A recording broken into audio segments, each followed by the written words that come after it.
To a well-trained business eye, it looks like Taylor stepped out of a 2022 visioning session with a focus on her legacy and a whole lot of motivation. So if you look at all of Taylor's major career decisions after 2022, when she had released two critically acclaimed albums, Folklore and Evermore, and we had discovered that the music industry could resume concerts, feels like Taylor took that moment and said, okay, I'm back on my game.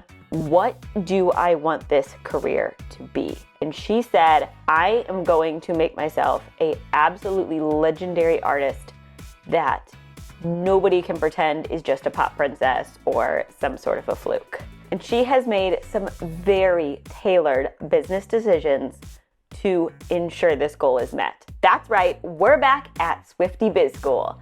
Let's go. For those of you who are not aware, my name is Amanda. I graduated with my MBA near the very top of my class from a top-ranked biz school. I now use that education to discuss and explain Taylor Swift's business strategy, because that woman may be a legendary artist, but she is also a legendary businesswoman. So first decision when she's made that commitment is to go on tour.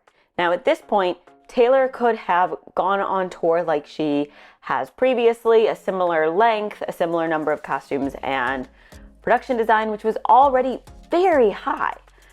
But she decided instead, no, I am going to put my body, my mind through a grueling 3-hour show that was, of course, hardest on her because she understands that she cannot ask anybody to do anything she isn't willing to do. So she designs a show that is grueling ordeal to perform with a extremely high level of production design and costume changes, which adds significant cost that she may not get back. Why does she choose to do this? Now you could just say it's because she had missed touring and she wanted to give her fans everything, but she's also a business and she didn't have to go to quite that level. But by going to that level, she ensured that she would break all the records known to man, and she took a gamble that paid off, that she would create a cultural zeitgeist moment that would make her tour something that was talked about in the same way that something like a Woodstock was talked about, which would help solidify her legacy. And it worked.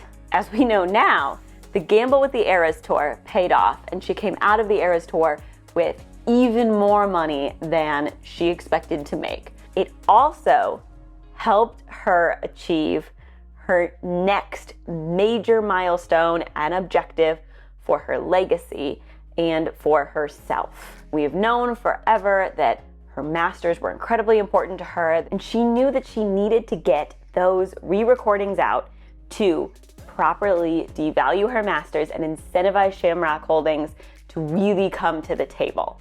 So she puts her body, her voice, her schedule through it, and she manages to do the full Eras Tour and the re-records that we've released at the same time, because she knows that this is a limited window and this is her chance to secure her legacy, her masters, etc. She knows she has this key moment. She has the funds to buy her masters back. She has the re-records incentivizing a conversation, but she doesn't take the upper hand. She doesn't want to risk it. She plays safe in this moment. And she sends her mother and her brother to say, A, she's willing to pay. B, you understand that as an artist, this is a emotional legacy, and it works. She secures the next major step to securing her legacy, her masters. At this point, she and her team go back to the table again, say, our plan working pretty well. What do we need to adjust now that we have the masters and we don't have to make Reputation work as a re-record? We don't have to release Debut on the same timeline. What are we gonna do instead? They can now focus on other goals of Taylor. So not all accolades are created equal, but one thing that we do still pay a lot of attention to is who has the most ever Billboard Hot 100 singles. It's the Beatles, by the way, at 21. So in that 2022 visioning session, one of the other things she came up with is, I'm going to beat the Beatles. I'm going to have the most #1 Hot 100 singles. So what does she do? She invites Max Martin to her Stockholm show, And she says, I want to make another album with you. It does not make sense for me to fly home between all of these European shows. So instead, I'm just going to come to your studio after my performance and let's work together. Because she knows that if there's anybody who can get her up the Billboard 100 chart, it's Max Martin.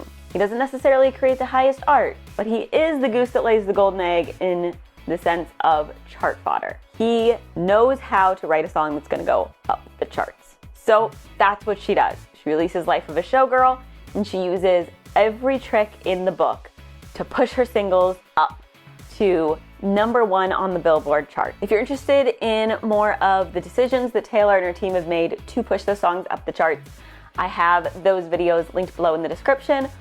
But suffice to say, she ends up with 2 chart-topping singles off this album, more than she's had in quite a few albums.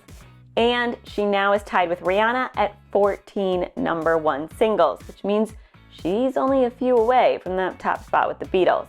In the course of a 20, 30, 40-year career, we will see her beat the Beatles most likely. And this brings us to what I believe is the biggest goal that she is working on right now.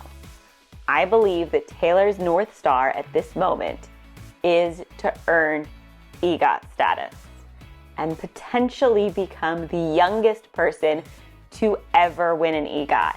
Now, our absolute youngest EGOT winner at this point in time is Robert Lopez, who won when he was 39 years old. He was followed by a few other folks who were a little bit further through their 39th year, and then the youngest female ever to win is Jennifer Hudson at 40 years old. So, Taylor still has enough time, but just barely, to sneak in there at 38. And I believe she can do it. Let's talk about how. That is going to be the next video though, because I am out of time. Please subscribe so you don't miss that. And in the meantime, let me know what you think. Do you see a legacy focus from Taylor as well? There is so much more to talk about on this track, and I will see you tomorrow. Bye.